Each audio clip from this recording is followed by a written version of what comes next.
Welcome to Vishal review time. கமலோட சாயம் வெளுக்குதா அப்படின்னு ஒரு கொஷின் வருது. ஏன் அப்படின்னா, இந்த சீசனில் நம்ம ஃபுல் ஆஃப் டே ஒன்லேருந்து சரி, பிரதீப் ஆண்டனி ரெட் கார்டு கொடுத்ததும் சரி, மாயா பூர்ணிமாவுக்கு சப்போர்ட் பண்ணுறது சரி, அர்ச்சனாவுக்கு வந்து பயாஸ் பண்ணுறது, இந்த மாதிரி ஏகப்பட்ட விஷயங்கள் கமல் மேலே நிறைய குற்றச்சாட்டுகள் வந்துக்கிட்டு இருக்கு. ஏன் அப்படின்னா ஷோ பார்க்கறது இல்லை, 24/7 பார்க்கறது இல்லை, ஸ்கிரிப்டை தான் படிக்கிறாரு அவர். இல்லை அவர் வந்து மாயாவுக்கு வந்து பயாஸ் பண்ணுறாரு, மாயாவுக்கு வந்து சப்போர்ட் பண்ணுறாரு, புள்ளி கேங் சப்போர்ட் பண்ணுறாரு, அப்படி நிறைய குற்றச்சாட்டுகள். அந்த குற்றச்சாட்டுகள் அவர் எப்படி ஏற்றுக்கிறாரு அப்படிங்கிறத பற்றி பார்க்க போகிறோம் நம்ம. ஸோ மறக்காம சேனல் சப்ஸ்கிரைப் பண்ணிக்கோங்க. இந்த வீக்கெண்ட் எபிசோடு எல்லாமே ஈகராக வெயிட் பண்ணிட்டுருக்கீங்க. ஆஸ் யூஷுவல் ப்ரோமோ போட்டு ப்ரோமோவில் ஒரு விஷயத்தை காட்டி அந்த அது மாதிரி விஷயம் நடக்காத மாதிரியே வந்து லைவில் நமக்கு பார்ப்போம், வீக்கெண்ட் எபிசோடில் பார்ப்போம் இல்லைங்களா.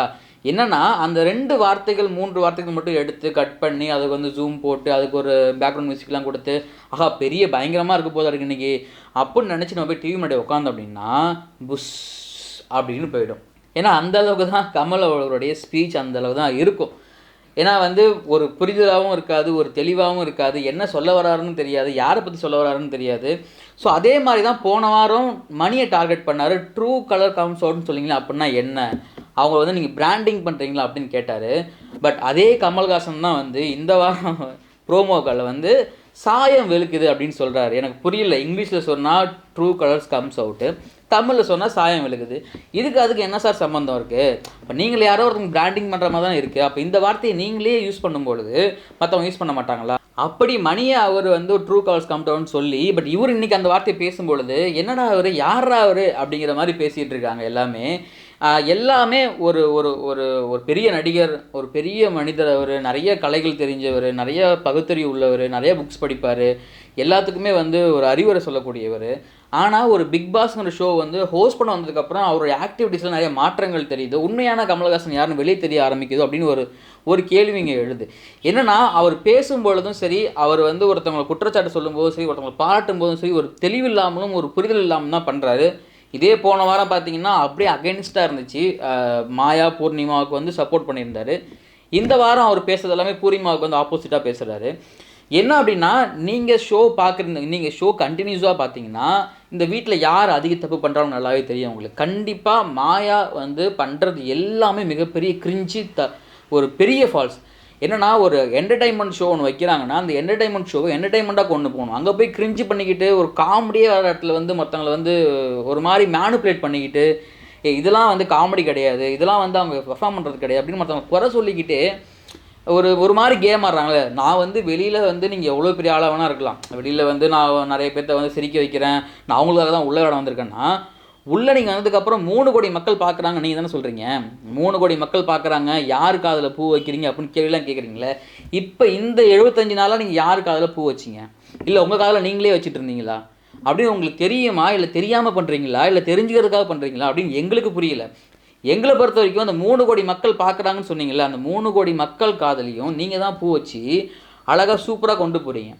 நாங்கள் ஒரு விஷயம் பண்ணுவோம், அந்த விஷயத்தை நீங்கள் பிளைண்டாக நம்பணும். அப்படி இல்லைனா நாங்கள் குறை சொன்னோம்னா, நாங்கள் ஏதாவது பேசினோம்னா நீங்கள் வந்து யாருக்காவது பிஆராக ஒர்க் பண்ணுறீங்க. இந்த பிஆர் வேலை இருக்குல்ல, ஐயோ அப்பா, இந்த பிஆர் சண்டை சண்டையாக இருக்குங்க. எக்ஸ் பக்கம் போகவே முடியலை. யாராக பார்த்தாலும் நீ அவனுடைய பிஆர், நீ இவனுடைய பிஆர், அவன் சப்போர்ட் பண்ண அவன் பிஆர், ரிவ்யூவரே கலாய்ச்சிக்கிறாங்க. தொழில் போட்டி வந்துருச்சு போல் எல்லாத்துக்கும், ரிவ்யூவர்ஸே கலாய்ச்சிக்கிறாங்க. அந்த ரிவ்யூவர் வந்து இந்த கண்டஸ்டண்ட்டுக்கு பிஆர், இந்த ரிவ்யூவர் வந்து அந்த கண்டஸ்டண்ட்டுக்கு பிஆர். நான் கேட்குறேன், பிஆர் வைக்கிற காசு இருக்கிறான், பல்லு இருக்கிறவன் பகடா சாப்பிட்றான் கதையாக, காசு இருக்கிறவன் பிஆர் வைக்கிறான், காசு இல்லாமல் வாட்ஸ்அப் குரூப் ஆரம்பிச்சுட்டு போய் இது பண்ணிட்டு போகிறான். இந்த நிக்சனே என்ன சொல்கிறாருன்னா, நான் போன வாரம் டவுன் ஆனதை பார்த்து ஆவடி பஸ்லாம் வந்து பயங்கரமாக பண்ணிட்டாங்க, ஸோ எனக்குலாம் பிஆர் பயங்கரமாக வேலை செஞ்சுட்டு இருக்காங்க அப்படின்னு. ஸோ இவங்களுக்கு வந்து ஒருத்தவங்க வெளியிலேருந்து சப்போர்ட் பண்ணிட்டு இருக்காங்க, வனிதா. அவர் என்னமோ பெரிய ஒரு ரொம்ப ஏழ்மையான குடும்பத்துலேருந்து வந்த மாதிரியும், அவருக்கு சப்போர்ட் பண்ண யாரும் இல்லாத மாதிரியும், நிக்சன் எது பண்ணாலும் கரெக்டுங்கிற ஒரு பார்வையில் வனிதா வந்துட்டாங்க. நான் போன வீடியோவில் சொல்லியிருந்தேன், வனிதா தான் நிக்சனுடைய பிஆர்ஓ. அவங்க வந்து நிக்சனுக்கு ஏன் பிஆர்ஓ வேலை பார்க்குறாங்கன்னு எனக்கு நல்லா தெரியல. அவங்க ஒரு நீங்கள் ரிவ்யூவராக இருங்க, தப்புன்னா தப்புன்னு சொல்லுங்கள், நல்லதுனா நல்லா சொல்லுங்கள். அதையும் ஒரு குறிப்பிட்ட சாராக நீங்கள் தப்பு சொல்லிகிட்டே இருக்கீங்க. எனக்கு என்னமோ கமல் வந்து இந்த ரிவ்யூவர்ஸ் எல்லாத்தையும் பார்த்துட்டு, முக்கியமாக வனிதா அவர்களை ரிவ்யூ பார்த்துட்டு வந்து வீக்கெண்ட் ஷோ வந்து அவர் ஹோஸ்ட் பண்ணுறாரோ அப்படின்னு ஒரு டவுட் வருது. ஏன்னா அவங்க என்ன சொல்கிறாங்களோ அதெல்லாம் அப்படியே கமல் செய்கிற மாதிரி எனக்கு ஒரு கொஷினும் வருது. அவர் புரிதலும் இல்லை, ஒரு தெளிவும் இல்லை, யாருக்கிட்ட எப்படி பேசணுங்கிற ஒரு ஐடியாவும் கிடையாது. எனக்கு தெரிஞ்சு இந்த சீசன் 7ஓட ஹோஸ்ட் கமல்ஹாசன் அவர்கள் ரெஸ்ட் ஆகிட்டாருன்னா நல்லாயிருக்கும், இதுலேருந்து விலகிட்டாருன்னா நல்லாயிருக்கும். ஏன்னா இது வந்து அவருடைய இண்டிவிஜுவலையும் பொறுத்து தான் இருக்குது. ஏன்னா அவருடைய பேர் ரொம்ப டேமேஜ் ஆகுது, நிறைய நெகட்டிவிட்டி ஸ்பிரிட் ஆகுது. ஒரு கட்சி தலைவராக இருக்கார், அங்கே ஒரு கொள்கைகள் இருக்குது. இங்கே வந்து ஒரு வாரத்துக்கு ஒன்று மாற்றி பேசுகிறதால அவருக்கு அங்கேயும் அது பேக் ஃபயர் ஆகும். ஸோ அதனால் அவருடைய நலன் கருதி அவர் வந்து இது நிறுத்திட்டார் அப்படின்னா 3 கோடி மக்கள் பார்க்குறாங்களே அவங்களுக்கு நல்லது. BB 8 வருவாங்களே கண்டஸ்டண்ட்டாக, அது அவங்களுக்கு நல்லது. இன்னொரு முக்கியமான விஷயம், சேனல் தரப்புக்கும் அது நல்லது. அதை முதல்ல அவங்க வந்து காதில் வாங்கிக்கணும். அடுத்தபடியாக இந்த எவிக்ஷன் ப்ராசஸ் வருவோம். எவிக்ஷனில் சாட்டர்டே எபிசோடில் கூல் சுரேஷ் வந்து எவிக்ட் ஆகிட்டாரு அப்படின்னு ஒரு நியூஸ் வருது. நம்ம ஆல்ரெடி ஒரு நியூஸ் சொல்லியிருந்தோம் இல்லைங்களா? ஸோ இந்த வீக் வந்து 3 எவிக்ஷன் இருக்குது அப்படின்னு சொல்லிட்டு. ஸோ மிட் வீக்கில் வந்து பார்த்திங்கன்னா அனன்யா வந்து எவிக்ட் ஆகிட்டாங்க. ஸோ சாட்டர்டே எபிசோடில் கூல் சுரேஷ் எவிக்ட் ஆகிட்டாரு. சண்டே நிக்சனாக இருப்பாரா அப்படின்னு பல பேரோட கேள்வியாக இருக்குது, பல பேரோட எதிர்பார்ப்பாகவும் இருக்குது. நீங்கள் வந்து ஒரு ஆன்லைனில் ஒரு சோஷியல் மீடியாவில் இருக்கிறீங்கன்னா நிக்சனுக்கு எந்த அளவுக்கு வந்து ஒரு பெரிய ட்ராபேக் இருக்குது அப்படின்னு தெரிஞ்சுக்க முடியும். நிக்சனாக இருக்காது அப்படின்னு நம்ம ஏற்கனவே சொல்லிட்டோம். ஏன் அப்படின்னா சேனல் தரப்பில் ஒரு பயாஸ் பண்ணுவாங்க, ஒரு பாலிடிக்ஸ் பண்ணுவாங்க அப்படின்னு. பட் ஆனால் ட்விஸ்ட் இருக்குது, இன்னொரு எவிக்ஷன் நிக்சனாகவும் இருக்கலாம், விஷ்ணுவாகவும் இருக்கலாம். அதை நம்ம பொறுத்திருந்து தான் பார்க்கணும். அதுக்கப்புறம் நம்ம இந்த டான்ஸ் மாரத்தான் எபிசோடு கொண்டு வருவோம். நம்ம இங்கே வந்து இப்போ என்ன அவர் சொல்கிறாருன்னா, ரவீனா ஸ்பாய்லர்னு சொல்கிறாரு. ஆனால் இந்த கேமை ஸ்பாயில் ஆக்கினதே மாயா தான் அப்படிங்கிறத அவர் பேசவே மாட்டுறாரு, அவர் சொல்லவும் மாட்டுறாரு. என்னன்னா மாயா வந்து காலில் விழுந்துடுறாங்க. எல்லா வீக்கெண்ட் எபிசோட்லையும் தப்பு பண்ணால் உடனே போய் காலில் விழுந்துறது. அவங்களுக்கு என்னன்னா ஒரு மிகப்பெரிய ஒரு பலனா, நம்ம தப்பு பண்ணலாம், அந்த தப்பை வந்து கமல் சார் கேட்க முன்னாடி, சார் ஆமாம் சார் நான் பண்ணது தப்பு தான் சார், சரி சார் மன்னிச்சிடுங்க சார் அப்படின்னு சொல்லிட்டு அவரும் ஓகே தப்பு பண்ணது சாரி கேட்டாங்க அப்படின்னு சொல்லி உட்கார வச்சிடுறாரு.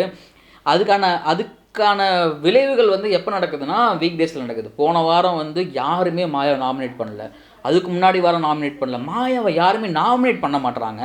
அதுக்கு வந்து இன்ஃப்ளூயன்ஸ் பண்ணுறாரோ அப்படின்னு தோணுது. எனக்கு தெரிஞ்சு இந்த BB 7 மிகப்பெரிய ஸ்பாய்லர் யாருன்னா திரு கமல்ஹாசன் அவர்கள் மட்டும்தான். ஏன் அப்படின்னா அவர் ஸ்டாண்டர்ட் எதுவுமே சரியில்லை, அவர் எடுக்கிற டிசிஷன் எதுவுமே சரியில்லை, அவர் சொல்கிற கருத்துக்கள் எதுவுமே சரியில்லை. இந்த இப்போ வந்து மைக்குக்கு வந்து இது வச்சாங்க, கண்ணீர் அஞ்சலி வச்சாங்க. அதே மாதிரி BB 7க்கு கண்ணீர் அஞ்சலி வச்சு மூடிட்டாங்க அப்படின்னா 3 கோடி மக்களும் சந்தோஷமாக இருப்பாங்க நான் நினைக்கிறேன். நான் இட்ஸ் பர்சனல் ஒப்பீனியன். ஏன் அப்படின்னா கண்டென்ட் இல்லை அப்படின்னு அவங்களுக்கே நல்லா தெரியுது. ஒரு கலை நிகழ்ச்சி வைக்கிறாங்க, அந்த கலை நிகழ்ச்சியில் வந்து அந்த நிகழ்ச்சி நடக்கிறப்ப மட்டும்தான் பர்ஃபார்ம் பண்ணுமே அப்படின்னு பண்ணுறாங்களே தவிர அப்பார்ட் ஃப்ரம் எந்த கண்டென்ட்டும் க்ரியேட் பண்ணுறதில்ல, எந்த என்டர்டைன்மெண்ட்டும் க்ரியேட் பண்ணுறதில்ல. எல்லாமே ஒரு மாதிரி காசிப்பாக இருக்குது, ஒரே டாக்ஸிக்காக இருக்குது. அடுத்தவன் எப்படி கவுக்கலாம் அப்படிங்கிற மாதிரி தான் போயிட்டுருக்கு. ஸோ அதனால் பிக் பாஸ் வந்து ரவீனாவுடைய மைக்குக்கு இறுதி சடங்கு பண்ணாங்க. என்னுடைய பர்சனல் ஒப்பீனியன் சொல்லப்போனால் இந்த BB 7 ஷோக்கே இறுதி சடங்கு முடிச்சிடலாம். 75 டேஸ் இருந்தது ரொம்ப பெரிய விஷயம்.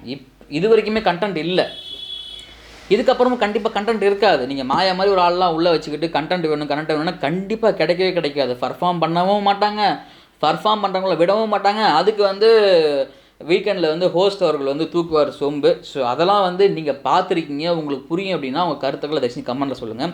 இந்த PRO அப்புறம் வந்து இவனுக்கு நீ PRO அவனுக்கு அவன் PRO அப்படின்னு PRO வேலை பார்க்குறாங்க, இன்னும் பார்த்துட்டு தான் இருக்காங்க. பட் நம்ம முடிஞ்ச அளவுக்கு இந்த பிக் பாஸ் ஷோவை நடுநிலையாக ரிவ்யூ பண்ணணும், நடுநிலையாக நம்ம வந்து சொல்லணும் அப்படின்னு சொல்லிக்கிட்டு இருக்கோம். ஸோ நீங்கள் வந்து கீழே வந்து நீங்கள் யாருடைய நீங்கள் வந்து இவனுடைய PR, நீங்கள் வந்து இவனுடைய PR அப்படின்னு கமெண்ட் பண்ணிங்கனாலும் எனக்கு கவலை கிடையாது. ஏன்னா இந்த என்னுடைய ஷோ வந்து ஃபுல்லாக பார்க்கணும், நல்லா தெரிஞ்சிருக்கும் நான் ஸ்டார்டிங்லேருந்து இப்போ வரைக்கும் என்ன பேசிகிட்டு இருக்கேன் அப்படின்னு. நான் திரும்ப சொல்கிறது ஒன்று தான், இந்த பிக் பாஸில் வந்து பார்த்திங்கன்னா வாரம் மாறும், வாரம் நம்ம வந்து ஆதரவு கொடுப்போம், மாறிக்கிட்டே இருப்பாங்க. அதே மாதிரி ரொம்ப நல்லவும் கிடையாது, ரொம்ப கெட்டவும் கிடையாது. தப்பு பண்ணதில் எவன் கம்மியாக தப்பு பண்ணியிருக்கான் அது மட்டும் தான் நம்ம பார்க்குறோம்.